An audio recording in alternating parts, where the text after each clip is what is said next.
History remembers her crowned in gold beside Emperor Justinian, ruling Constantinople with icy authority. But before the throne, she was a trafficked girl, bought and sold in the shadows of the empire. From the filth of the brothel to the glitter of the palace, Theodora's journey was carved in blood, deceit, and ruthless ambition. And when rebellion threatened her rule, she silenced it with a massacre so brutal that 30,000 corpses were left rotting in the hippodrome. This is not just the story of an empress. It is the tale of the trafficked girl who rose to power and became one of the deadliest women in history. Theodora was born in the shadow of Constantinople's glittering walls, sometime around the year 500. The city, capital of the Eastern Roman Empire, was a place of extremes. On one side were cathedrals, palaces, and shimmering marble roads. On the other were alleyways filled with hunger, disease, and exploitation. Her father was a bear trainer at the hippodrome, the massive circus where chariots thundered and crowds roared. But when he died, the family lost its fragile hold on survival. Her mother, desperate, dragged her children to the hippodrome and begged the managers to take them in as performers. And so it began. Theodora was just a child when she was thrown into the brutal world of the stage, juggling, dancing, entertaining men who saw her not as human, but as property. She was sold, rented out, passed from man to man. Before she even understood what dignity was, it was stripped from her. The Byzantine elite looked at girls like her as dirt. Performers were treated as the lowest of the low, one step above slaves. And often, not even that. They were commodities, meant to amuse, to be used, then discarded. By the time Theodora was a teenager, she had already seen the ugliest face of humanity. She performed scandalous acts on stage that made the crowds cheer, while inside, she carried a heart full of shame, rage, and a burning desire to escape. She was trafficked across the eastern provinces, forced to travel with men who treated her body as currency. Some historians say she worked as a prostitute as young as 12 or 13, a child trapped in an empire that saw her as nothing but entertainment. And yet, even in that darkness, something burned within her. Theodora learned quickly, sharper than her peers, quicker to read the moods of men, always calculating. She memorized what pleased crowds, what angered them, how to manipulate laughter, how to provoke pity, how to lure attention. What others dismissed as survival tricks, she was already sharpening into weapons. Then fate threw her a twist. In her late teens, Theodora caught the eye of a powerful governor while traveling. He kept her as a mistress, carrying her off to North Africa. For a moment, she tasted what it meant to live outside the filth, silks, servants, fine food. But it didn't last. When he cast her aside, Theodora was stranded in Alexandria with no friends, no family, and no protection. Alone, humiliated, and desperate, she turned to religion for survival. She found shelter in a Christian community, where she began to learn discipline and faith. Some say this was where she discovered something even greater than survival, a vision of power. When she returned to Constantinople, she was not the same broken girl who had left. She was different, hardened, focused, carrying herself with a quiet fire. She began weaving wool to survive, working like any ordinary woman. But inside her heart, she was planning, watching, waiting. Because Theodora was no longer content to be a pawn in men's games. She was preparing to become a player. No one in Constantinople could have imagined it then. Not the men who had used her. Not the elites who spat at her name. Not even Theodora herself. But within a few short years, this trafficked girl would rise higher than any of them could dream. Standing shoulder to shoulder with emperors, making decisions that would shape the destiny of Rome's Eastern Empire. And when that moment came, she would not hesitate to remind the world that those who once trampled her would now kneel at her feet. But how does a girl from the brothel rise to become the most powerful woman in the Byzantine Empire? And what darkness waits in the shadow of her crown? Stay with me, because in part 2, we'll see how Theodora crossed paths with a man destined for power, and how their union shocked an empire. Theodora's return to Constantinople was quiet. She was no longer the scandalous performer on stage, no longer the abandoned mistress lost in North Africa. Instead, she worked as a humble wool spinner in a small house near the city walls.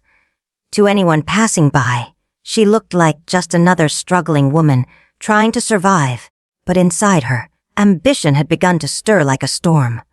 Constantinople at this time was a city of glittering power and simmering unrest. The markets overflowed with silks from the east and spices from India, but beneath the wealth, the poor seethed with anger at high taxes and corruption.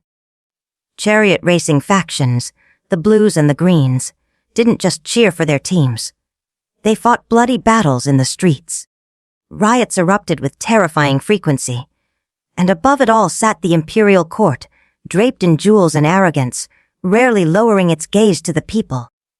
It was into this restless world that Theodora stepped once more. And it was here that destiny placed her in the path of a man who would change everything: Justinian. Justinian was no ordinary aristocrat.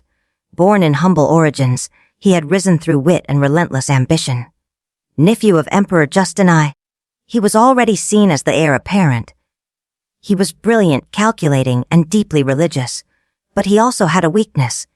He was captivated by beauty, charisma, and intelligence. And Theodora had all three, sharpened by hardship into a deadly charm. The exact details of their meeting are shrouded in legend. Some say Justinian first saw her during one of her performances before she disappeared from the stage.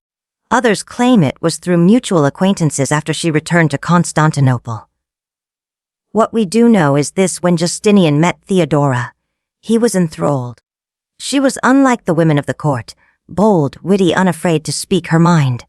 Her beauty was undeniable, but it was her sharp intelligence that caught him off guard.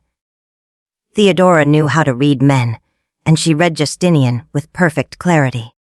Where others flattered him with empty words, she challenged him, teased him, and showed him glimpses of her fire. And so began one of the most scandalous romances in Byzantine history. For the aristocracy, it was unthinkable.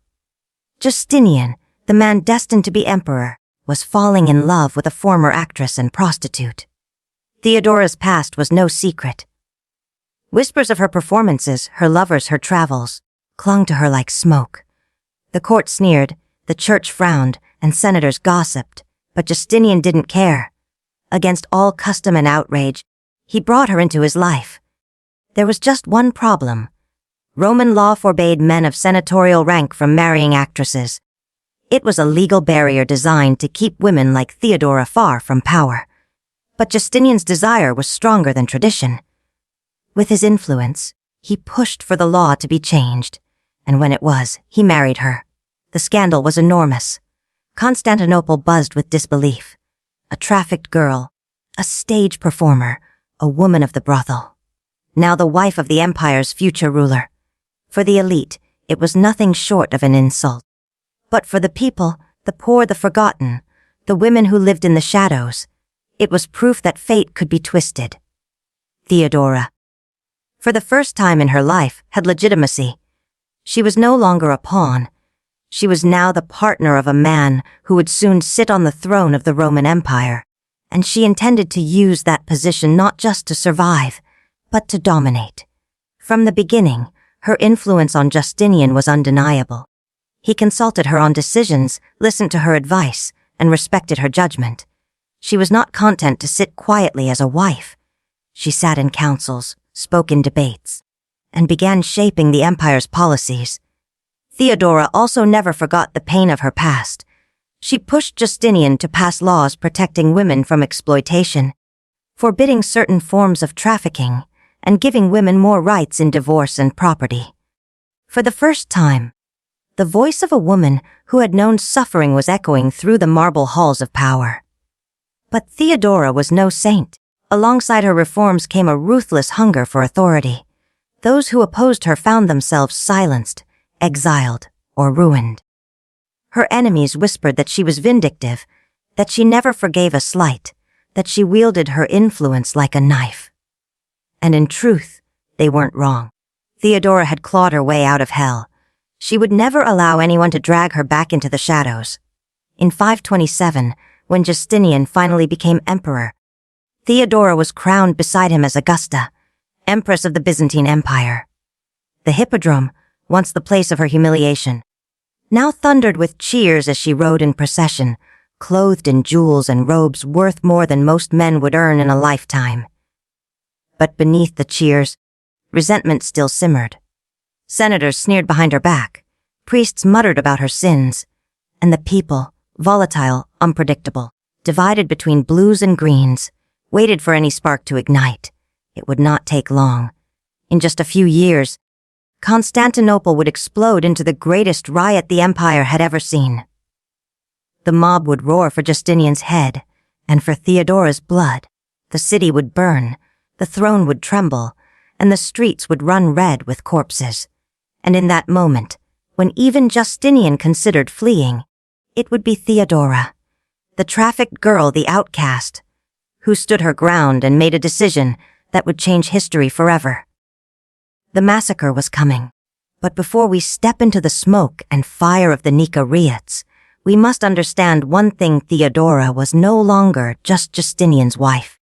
She was the empire's steel spine, the woman whose will could hold or shatter an empire. And when tested, she would prove herself in blood. By 532, Theodora had been empress for only 5 years, yet already her name was spoken in hushed tones across Constantinople. Some praised her as the savior of women, the champion of the poor, the voice of the voiceless. Others cursed her as a harlot in a crown, a snake who whispered in Justinian's ear. But one truth remained: she was powerful, and in the Byzantine Empire, power always came with enemies.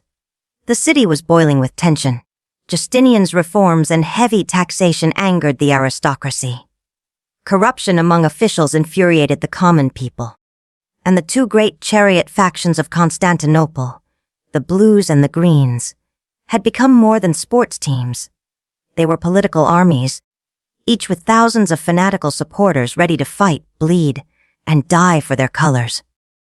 When Justinian tried to crack down on the violence, both factions turned on him. Their anger erupted in January of 532, when a small riot in the Hippodrome spiraled into chaos. Within hours, flames tore through the streets. Entire districts burned. The people, united in fury, screamed for justice. Not reforms, not promises, but blood. They wanted the emperor gone. The chant that shook Constantinople was simple: Nika! Nika! Conquer! Conquer! For 5 days, the city was consumed by madness. The mob looted palaces, torched churches, and slaughtered guards. Senators eager to topple Justinian secretly fueled the uprising. The emperor's authority crumbled. Inside the palace, panic reigned. Justinian's advisors begged him to flee. They told him the throne was lost. The people would tear him apart if he stayed.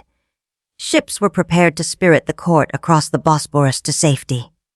And Justinian, mighty Justinian, the man who dreamed of restoring Rome's glory, wavered. For all his ambition, for all his vision, in that moment he was ready to abandon it all. But Theodora was not. As the council debated, she rose from her seat, her voice calm but sharp as a blade. She reminded them of the crown on their heads, of the power they still held, of the dignity that could not be surrendered. And then she spoke words that would echo through history. "My lords, the present occasion is too serious to allow me to follow the convention that a woman should not speak in a man's council. Those whose interests are threatened by extreme danger must consider only the wisest course of action, not conventional manners. For me, flight is not an option. If I am to die, I will die in the purple. For the purple makes the noblest shroud." The room fell silent. Justinian, shaken but inspired, abandoned his plan to flee. Theodora had drawn a line. They would not run. They would fight. And so the massacre began.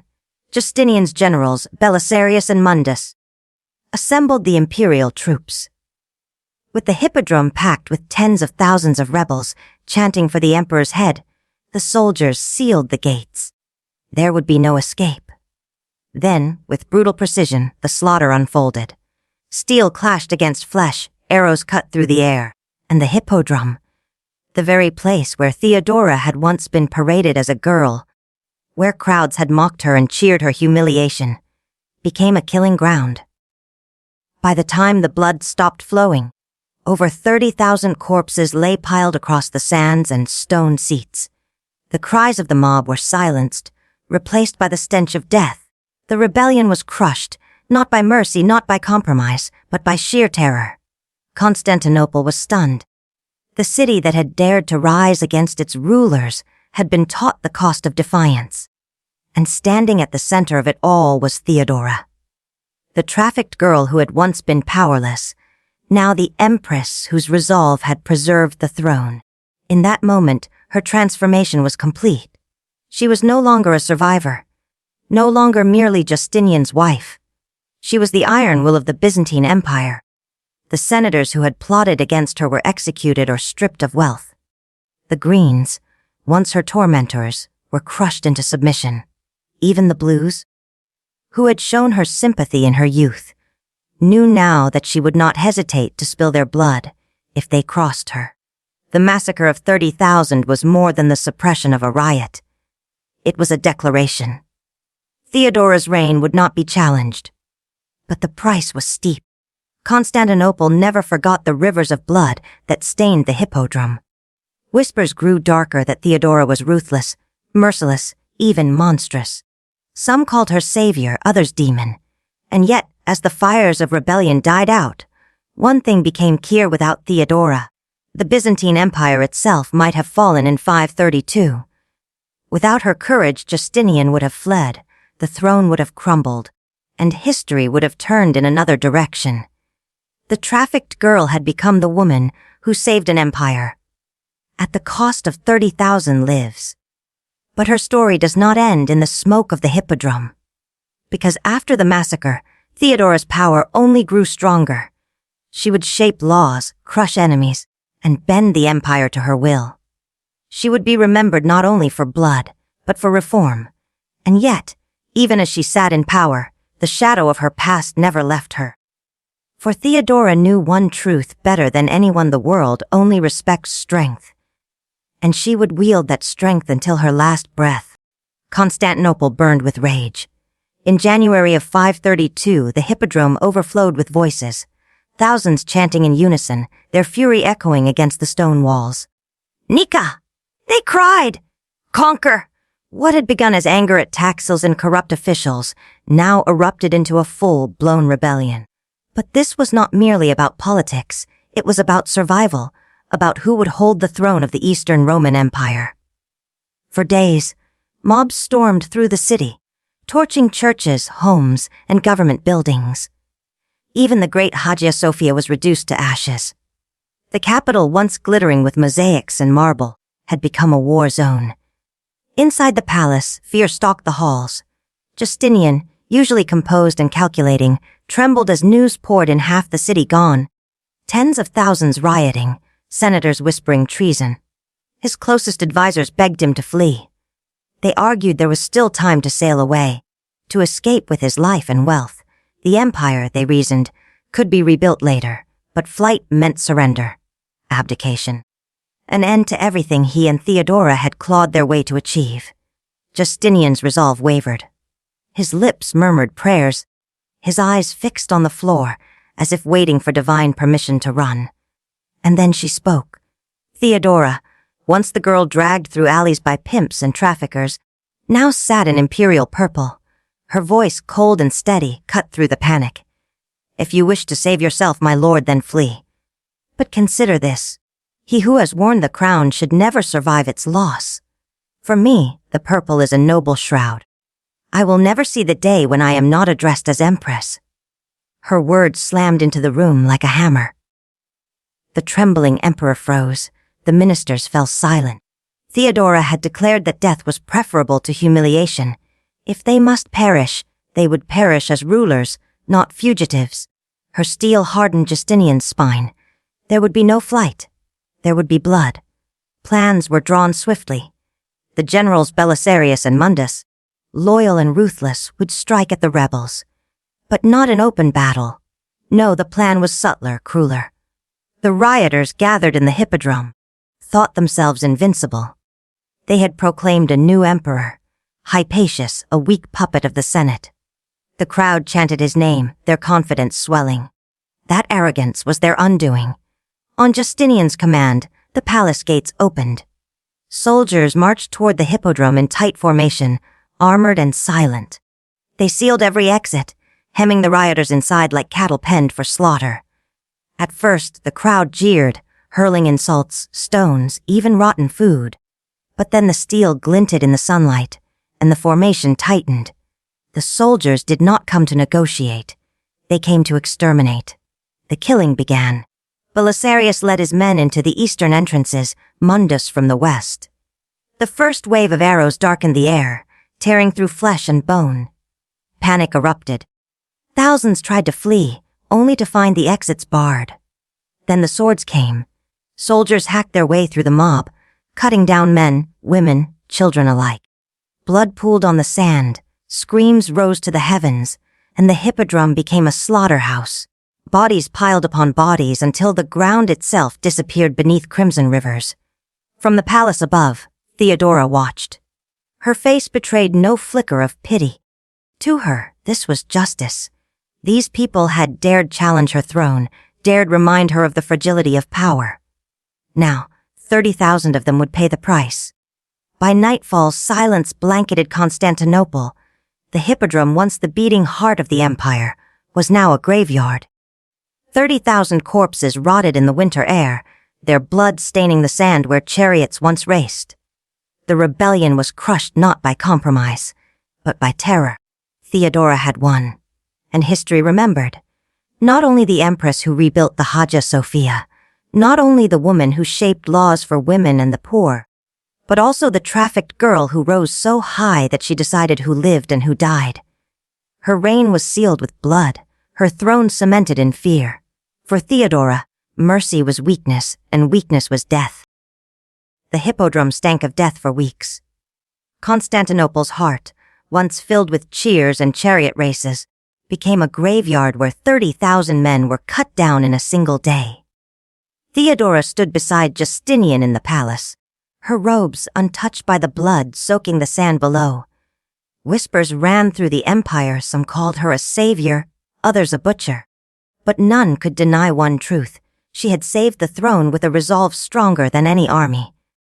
From that moment on, she was no longer the trafficked girl clawing her way to survival. She was an empress who had proven that she could wield absolute power without flinching. Yet the scars of that massacre never left the empire. Families mourned sons who would never return, neighborhoods emptied of men, the hippodrome forever marked by silence. Still, Theodora pressed forward. She built churches, raised monuments, passed laws to protect women, outlawed trafficking, and expanded the empire's vision. It was a strange irony. A woman once sold as a child now fought to protect other women from the chains that had bound her.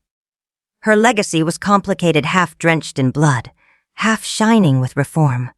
And perhaps that is why history remembers her not as a saint or a monster, but as something far more dangerous.